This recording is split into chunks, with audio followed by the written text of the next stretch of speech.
சுமார் 9 லட்சம் கோடி மதிப்புள்ள சொத்துக்கு உரிமையாளர் முகேஷ் அம்பானி தன்னோட தொழில இருந்து ஒரு வருஷத்துக்கு கிட்டத்தட்ட 15 கோடியிலிருந்து 20 கோடி லாபம் மட்டுமே எடுக்கிறாரு. அம்பானி இருக்கிற இதே நாட்டில தான் நாமளும் இருக்கோம். ஆனா நம்மளோட ஆவரேஜ் சேலரி ஒரு வருஷத்துக்கு 9 லட்சமா தான் இருக்கு. அதாவது மாசத்துக்கு 8,000 இருந்து 1.5 லட்சம் வரைக்கும் தான் இருக்கு. முகேஷ் அம்பானி இவ்வளவு பெரிய கோடீஸ்வரா இருக்கிறதுக்கு அவங்க அப்பா திருபாய் அம்பானி தான் காரணம்னு நினைச்சீங்கன்னா, திருபாய் அம்பானிக்கு அவங்க அப்பா ஒண்ணுமே காசெல்லாம் சேர்த்து வைக்கல. அவரே தன்னோட வாழ்க்கையை மாத்திக்கிட்டாரு. பல கோடிகளுக்கு அதிபரானாரு. திருபாய் அம்பானி மட்டும் இல்லைங்க, இன்னைக்கு பல கோடீஸ்வரலா இருக்கிற பல பிரபலங்கள் ஒரு சாதாரண குடும்பத்தில் இருந்து தான் பிறந்திருக்காங்க. இந்த வரிசையில தான் Warren Buffett, Steve jobs, Elon Musk போன்றோர் இருக்காங்க. இப்படி சாதாரண குடும்பத்துல பிறந்து பல கோடிகளுக்கு அதிபரானவங்க தான் நமக்கு உதாரணமா இருந்தாலும், நாம ஏன் இன்னும் ஒரு நிரந்தரமான வேலையை தேடிக்கிட்டு இருக்கோம்?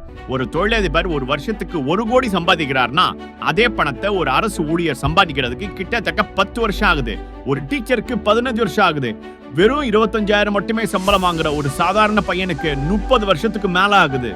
இதை எதுக்கு நான் இவ்வளவு நேரம் சொல்றேன்னா, டைம் ஈக்குவல் டு மணின்றத நம்ம மறந்துடவே கூடாது. ஒரு கம்பெனில வேலை பார்க்கிற ஒரு நபரை நாளைக்கே வேலையை விட்டு தூக்கிட்டாங்கன்னா, அவரால் எத்தனை நாளைக்கு தாக்கு பிடிக்க முடியும்? அவர் சேர்த்து வச்ச பணத்தை எத்தனை நாளைக்கு செலவுக்கு வச்சுக்குவாரு? That is the definition of wealth. பணத்தை சம்பாதிக்கிறீங்கன்னா நீங்க செல்வந்தர் கிடையாது. அப்ப எது செல்வம்? ஒரு பணக்காரனாக என்ன செய்யணும்?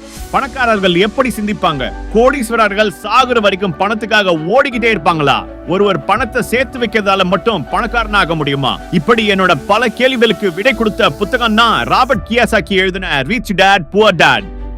கல்லூரி பாட புத்தகங்கள்ல இணைக்கக்கூடிய அளவுக்கு ரொம்ப தகுதி வாய்ந்த புத்தகம் தான் இந்த ரிச் டாட் புவர் டாட். இந்த புத்தகத்துல இருக்கிற ஒவ்வொரு தகவல்களையும் நான் ரொம்ப எளிமையா உங்களுக்கு புரியுற மாதிரி சொல்ல போறேன்.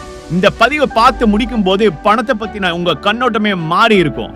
ரிச் டாட் புவர் டாட் 2 அப்பாக்களோட கதை தான் இந்த புத்தகம். பல பட்டங்கள், பல சர்டிபிகேட் வச்சிருக்க ஒரு ஏழை அப்பா. இந்த பக்கம் ஹைஸ்கூல் கூட தாண்டாத ஒரு பணக்கார அப்பா. ஒருத்தர் பணத்தை பத்தின தவறான புரிதலோட கடனாளியா வாழ்றாரு. இன்னொருத்தர் தன்னுடைய பேங்க்ல இருக்க பணம் காணாம போனா கூட பரவாயில்ல, எனக்கு கவலை இல்ல அப்படின்னு ரொம்ப சந்தோஷமா இருக்காரு. பணக்கார அப்பா செல்வத்தை எப்படி சேர்க்கிறது, பணத்தை எப்படி கையாளுறது, அந்த பணத்தால நமக்கு கிடைக்கக்கூடிய சுதந்திரம் என்னன்றத 2 பசங்களுக்கு சொல்றதுதான் இந்த புத்தகத்துல இருக்க போகுது. ஒரு சின்ன டிஸ்க்ளைமர், இந்த பதிவுல நீங்க நிறைய முரண்பாடான கருத்துக்கள் உங்களுக்கு தோணலாம். நான் சொல்ல போற ஒவ்வொரு தகவலும் இந்த புத்தகத்துல சொன்னதுதான். உங்களுக்கு ஏத்துக்கிற மாதிரி இருந்துச்சுன்னா எடுத்துக்கோங்க, இல்லைன்னா தட்டி விடுங்க.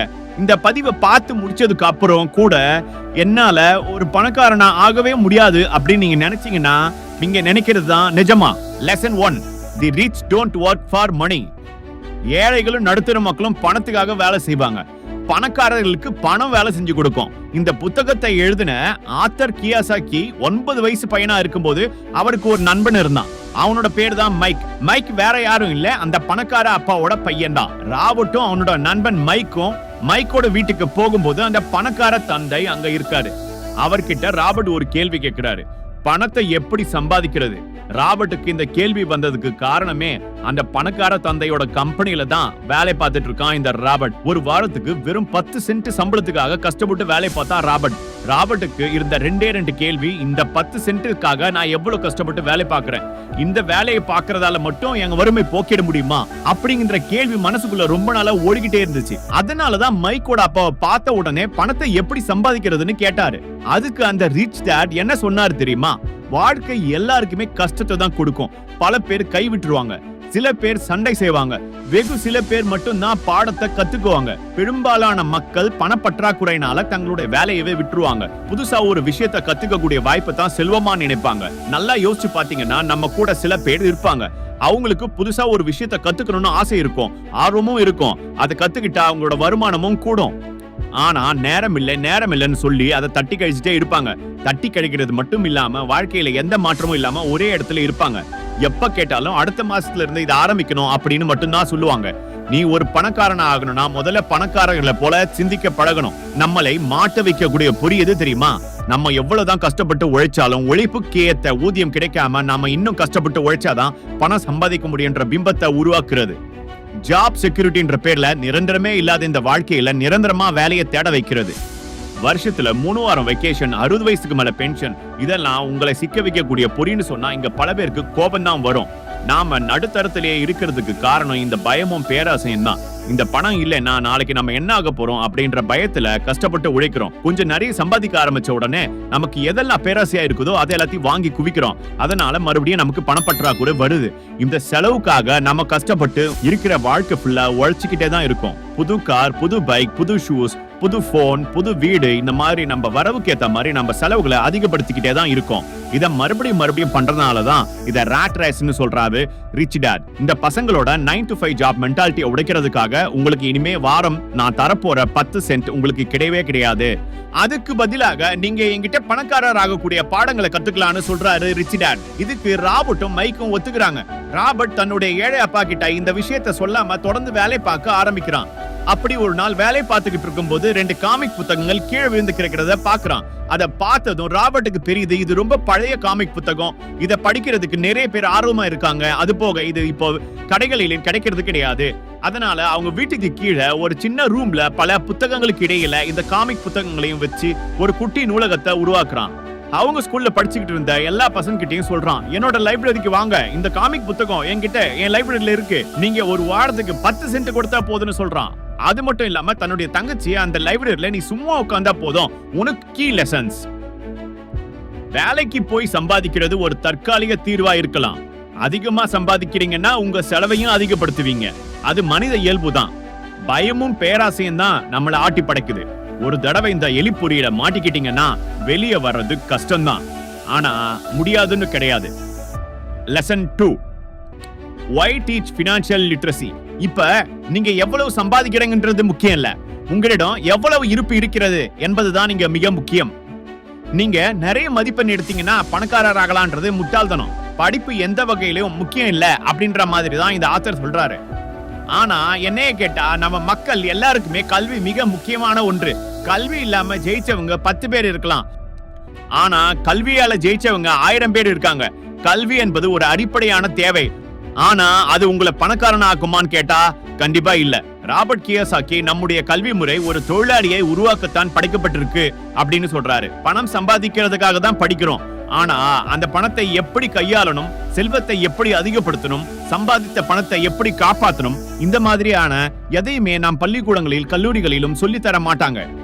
இந்த ராட் ரேஸ்ல இருந்து தப்பிக்கணும்னா முதல்ல நீங்க அசெட் அண்ட் லயபிலிட்டிக்கு வித்தியாசம் தெரிஞ்சுக்கணும். அசெட் உங்களுக்கு வருமானத்தை கொண்டு வந்து தரும், ஆனா லயபிலிட்டி உங்களுக்கு செலவை இழுத்து விடும். இப்ப இன்கம் ஸ்டேட்மெண்ட் பார்ப்போம். நீங்க செய்யக்கூடிய வேலைக்கு பணம் வரும், ஆனா நீங்க செலவு பண்றதால உங்க பணம் வெளியே போகும். அதுவே உங்க செலவுகளை கம்மி பண்ணிட்டு ஒரு அசெட்டை உருவாக்குனீங்கன்னா அது உங்களுக்கு வருமானத்தை கொண்டு வரும். ஆனா நம்மள முக்காவாசி பேர் அசெட்டை உருவாக்குறதுக்கு பதிலா செலவு பண்றது தான் குறியா இருக்கும்.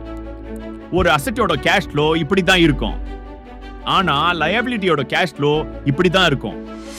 பணக்காரங்க அசெட்டை உருவாக்குவாங்க, ஏழைகளும் நடுத்தர மக்களும் அசெட் நினைச்சு லயபிலிட்டியை உருவாக்குவாங்க. உங்களுக்கு புரியுற மாதிரி சொல்லணும்னா, நீங்க ஒரு பெரிய வீடு கட்டி 15-20 வருஷத்துக்கு கடனையும் கட்டி அதுல நீங்க வச்சீங்கன்னா அந்த வீட்டுல இருந்து உங்களுக்கு எந்த வருமானமும் வரப்போறது இல்ல. அப்படின்னா அது லயபிலிட்டி. அதுவே மக்கள் நடமாட்டம் இருக்கிற மெயினான ஒரு இடத்துல ஒரு காம்ப்ளெக்ஸை கட்டி வாடகை விட்டீங்கன்னா அது அசெட். அதுல இருந்து உங்களுக்கு வருமானம் வரும். இப்ப உங்க தேவைக்காக ஒரு லக்ஸரியான காரை வாங்கி 15 வருஷத்துக்கு இஎம்ஐ கட்டி உங்களோட சொகுசுக்காக அந்த காரை யூஸ் பண்ணிக்கிட்டு இருந்தீங்கன்னா அதுல எந்த வருமானம் வரப்போறது இல்ல. அப்படின்னா அது லயபிலிட்டி. அதுவே ஒரு எலக்ட்ரிக் காரை வாங்கி வாடகைக்கு விட்டு சம்பாதிச்சீங்கன்னா அது ஒரு அசெட். அதுல இருந்து உங்களுக்கு ஒரு டெய்லி வருமானம் வரும். இப்ப கேஷ் ஃப்ளோ பத்தி பார்ப்போம். ஏழை மக்களோட பண ஓட்டம் எப்படி இருக்கும்னா, சம்பாதிப்பாங்க, அது வாழ்வதற்காக மட்டுமே செலவு பண்ணுவாங்க. Like rent, food, tax, transportations. இதுல என்ன ஒரு பரிதாபம்னா, படிக்கிறதுக்கும் மருத்துவ செலவுக்கும் கூட பணத்தை அவங்களால ஒதுக்க முடியாது. இப்ப ஒரு நடுத்தர மக்களோட பண ஓட்டம் எப்படி இருக்கும்னா, இவங்களும் அந்த ஏழை மக்கள் மாதிரி தான், என்ன கொஞ்சம் அதிகமா சம்பாதிப்பாங்க. ஏழை மக்கள் மாதிரியா தான் இவங்களுக்கும் அதே செலவுகள் இருக்கும். அதோட சேர்த்து home loan, car loan, education loan, lot of EMIs, இது மாதிரி சொல்லிக்கிட்டே போலாம். பணம் சம்பாதிக்கிறதே செலவு பண்றதுக்கு தானே, நான் எதுக்கு சேர்த்து வைக்கணும், நான் ஆசைப்பட்ட பொருளை வாங்க முடியலன்னா இது என்ன வாழ்க்கை அப்படின்னு சொல்லி வாழ்க்கை முழுக்க உழைக்கணும், செலவு பண்ணணும், இதுதான் அவங்களோட ஸ்லோகனாவே இருக்கும். நான் ஏற்கனவே சொன்ன மாதிரி தான் இவங்க தனக்காக பெரிய வீடு வாங்குறதையும் தன்னுடைய சொகுசுக்காக பெரிய கார் வாங்குறதுன்னா சொத்தா நினைச்சுக்கிட்டு இருப்பாங்க. அசட் எப்பவுமே நமக்கு வருமானத்தை ஈட்டி தரும். இன்னைக்கு ஒரு வீடு வாங்கி 15 வருஷம் கழிச்சு அந்த வீட்டை விக்கிறீங்கன்னா கண்டிப்பா நீங்க செலவு பண்றதை விட கம்மியா தான் அந்த வீட்டை வித்தாகணும். ஆனா நிலத்துக்கு அப்படி கிடையாது, அது சொத்து தான், அதை வித்தாதான் காசு கிடைக்கும். அதே மாதிரி தான் சொகுசு கார்களும். பல லட்சம் கொடுத்து வாங்கின காரை அடுத்த வருஷமே வித்தாலும் நீங்க வாங்கின ரேட்டுக்கு கூட அதை விற்க முடியாது. அப்படி இருக்கும்போது அது எப்படி சொத்தாகும்? இப்ப ஒரு செல்வந்தருடைய பண ஓட்டம் எப்படி இருக்குன்னு பார்ப்போம். அவர்களுடைய வருமானம் அசட்ல இருந்து தான் வரும். பங்கு சந்தையில இருந்து வாங்கின ஸ்டாக்ல இருந்து டிவிடெண்ட் வரும். அவங்க வச்சிருந்த பில்டிங்ல இருந்து வாடகை வரும். கடன் பத்திரங்கள்ல இருந்து பெரிய வருமானம் வரும். அவங்க பண்ற தொழில இருந்து பெரிய வருமானம் வரும். ஏழைகள் எப்போதுமே லயபிலிட்டிக்கு தான் முக்கியத்துவம் கொடுப்பாங்க. அதனால காலம் ஃபுல்லா கஷ்டப்பட்டு உழைச்சுக்கிட்டே இருப்பாங்க. பணக்காரர்கள் எப்பவுமே அசட்டுக்கு தான் முக்கியத்துவம் கொடுப்பாங்க. இதனால அவங்க மேலும் மேலும் பணக்காரனா ஆயிட்டே இருப்பாங்க. Get out of the rat race. நம்மள பல பேருக்கு வேலை செய்யறது தான் ரொம்ப பிடிச்சிருக்கும். அப்ப அவங்களால அசட்டை உருவாக்கவே முடியாதா? அப்படி எல்லாம் ஒண்ணுமே இல்ல. இந்த ஆத்தர் சொல்றதை எல்லாராலையும் செய்ய முடியும். ஆனா எல்லாருடைய சூழ்நிலையும் ஒரே மாதிரி இருக்காது. நீங்க வேலை செய்யும் போதே இந்த ராட் ரேஸ்ல இருந்து உங்களால தப்பிக்க முடியும். உங்களுடைய லயபிலிட்டிஸ குறைச்சிக்கிட்டு, அதாவது உங்க செலவுகளை குறைச்சிக்கிட்டு, நீங்க சொகுசுக்காக வாங்கின கடன்கள் எல்லாத்தையும் குறைச்சிக்கிட்டு இந்த பணத்தை உங்களுடைய அசட்டை பில்ட் பண்றதுக்காக பயன்படுத்துங்க. பணத்தை சேர்த்து வச்சு பங்கு சந்தையில போடுங்க. அந்த பங்கு சந்தையில இருந்து வரக்கூடிய டிவிடெண்ட மறுபடியும் முதலீடு பண்ணுங்க. ஹோம் லோன், கார் லோன் எதையும் வாங்காம அந்த பணத்தை உங்க தொழிலுக்காகவே இல்ல உங்க மேலேயோ முதலீடு பண்ணுங்க. அந்த தொழில இருந்து வரக்கூடிய பணத்தை செலவு பண்ணாம ரியல் எஸ்டேட்ல முதலீடு பண்ணுங்க. உங்களுக்கு வாடகை வர மாதிரி ஒரு அசட்டை உருவாக்குங்க. இத பண்றதுக்கு 5 வருஷம் எடுத்துக்கிட்டாலும் பரவாயில்ல. ஆனா ராட் ரேஸ்ல இருந்து நீங்க வெளியே வந்துடலாம். அதே நேரத்துல நீங்க வாழ்க்கை பூரா உழைக்க வேண்டிய அவசியமும் இருக்காது. நீங்க எவ்வளவு சம்பாதிக்கிறீங்கன்றதை விட உங்ககிட்ட எவ்வளவு பணம் இருக்குன்றது தான் ரொம்ப முக்கியம். உங்க வருமானத்தை அதிகப்படுத்தக்கூடிய அசட்டுக்கும் உங்க செலவுகளை அதிகப்படுத்தக்கூடிய லயபிலிட்டிக்கும் வித்தியாசம் கண்டிப்பா உங்களுக்கு தெரிஞ்சே ஆகணும். பணக்காரங்க அசட்டை பில்ட் பண்ணுவாங்க. ஏழைகளும் நடுத்தர மக்களும் அசட்டை நினைச்சு லயபிலிட்டியை பில்ட் பண்ணுவாங்க. Mind your own business. அப்ப சொன்ன மாதிரி தான் பணக்காரர்கள் எப்பவுமே அசட்டுக்கு தான் முக்கியத்துவம் கொடுப்பாங்க. இந்த புத்தகத்தை எழுதின ராபர்ட் கியோசாகி நம்ம எல்லாருக்கும் தெரிஞ்ச ஜெராக்ஸ் போட்டோ காப்பி கம்பெனில தான் சேல்ஸ்மேனா இருந்தாரு. கரியர் ஆரம்பிக்கும் போது எல்லாராலையும் தொழில் தொடங்க முடியாது. அதனால தான் அவரும் வேலை பார்த்தாரு. ஆனா இந்த ராட் ரேஸ்ல இருந்து தப்பிப்பதற்காக தன்னுடைய வருமானத்தை அதிகமா சேர்த்து வைக்க தொடங்கினாரு. சேர்த்து வச்சது மட்டும் இல்லாம அந்த வருமானத்தை ஒரு அபார்ட்மெண்ட்ல முதலீடு பண்ணாரு. அதனுடைய விளைவா அவர் சம்பளத்தை விட அதிகமான வருமானம் அவருடைய அபார்ட்மெண்ட்ல இருந்து வந்துச்சு. அடுத்த 3வது வருஷம் அவர் வேலையை விட்டாரு. உங்க அசட் எதுவா இருந்தாலும் பரவாயில்ல, வருமானத்தை ஈட்டி தரக்கூடிய ஒரு காம்ப்ளெக்ஸா இருக்கலாம், டிவிடெண்டா இருக்கலாம், இல்ல ஒரு ஸ்டாக்கா இருக்கலாம், ஒரு புது புது விஷயங்களை தெரிஞ்சுக்க கூடிய ஒரு வெப்சைட்டா இருக்கலாம், உங்களுடைய பிரசன்ஸ் இல்லாம நடக்கக்கூடிய ஒரு தொழிலா இருக்கலாம், அவ்வளவு ஏன் உங்களுடைய சந்தோஷத்துக்காக போடக்கூடிய ஒரு யூடியூப் சேனலா கூட இருக்கலாம். ஒரு தடவை உங்க அசெட்ல இருந்து பணம் சம்பாதிக்க ஆரம்பிச்சீங்கன்னா அந்த பணம் இன்னும் அதிகமான பணத்தை ஈர்க்க தொடங்கும். இது உங்களுக்கு ரொம்பவே பிடிக்கும். உங்களுக்கு பிடிச்ச விஷயங்களை செய்யலாம், சுதந்திரமா இருக்கலாம். உங்களுக்காக உழைக்கக்கூடிய ஒவ்வொரு அசட்டும் உங்களுக்கான ஒரு தொழிலாளி மாதிரி தான். உங்களுக்காக அது வேலை செஞ்சுக்கிட்டே இருக்கும். நீங்க ஒரு லக்ஸரியான கார்ல போறதுக்காக அது உங்களுக்காக உழைச்சுக்கிட்டு இருக்கும். Key lessons. நடுத்தர மக்கள் பணம் சம்பாதிக்கிறதுக்காக வேலை தேடுவாங்க. பணக்கார மக்கள் பணம் சம்பாதிச்சு தர பணத்தை வச்சு மேலும் பணக்காரன் ஆவாங்க. பணக்காரர்கள் தொழில் முனைவோர்களாக முயற்சி செய்வாங்க. அந்த தொழிலுக்காக ஒரு சிஸ்டத்தை உருவாக்குவாங்க. அவர்களுடைய பிரசன்ஸ் இல்லனாலும் அந்த தொழில் நடக்கிற மாதிரி பாத்துக்குவாங்க. சரி நண்பர்களே, அசட்டுக்கும் லயபிலிட்டிக்கும் வித்தியாசம் தெரிஞ்சாலே நீங்க ஒரு பெரிய பணக்காரனாக கண்டிப்பா சான்ஸ் இருக்கு. நீங்க பணக்கார ஆகிறதுக்கு இந்த வீடியோ உங்களுக்கு யூஸ்ஃபுல்லா இருந்திருக்கும் நம்புறேன். அதனால இந்த வீடியோக்கு நீங்க ஒரு லைக் செஞ்சீங்கன்னா அது எங்களுக்கு ஒரு பெரிய மோட்டிவேஷனா இருக்கும். அப்படியே நம்ம சேனலை சப்ஸ்கிரைப் செய்துக்கோங்க. கூடவே அந்த பெல் ஐகானையும் ஆன் பண்ணிக்கோங்க. நீங்க பணக்காரராகத யாராலையும் தடுக்க முடியாது. ஏன்னா அது உங்க கையில தான் இருக்கு. இந்த வீடியோவோட பார்ட் 2க்காக வெயிட் பண்ணுங்க. பணத்தை பத்தின உங்க கண்ணோட்டமே மாறப்போகுது. ஓகே நண்பர்களே, அடுத்த வீடியோவில் சந்திப்போம். நன்றி, வணக்கம்.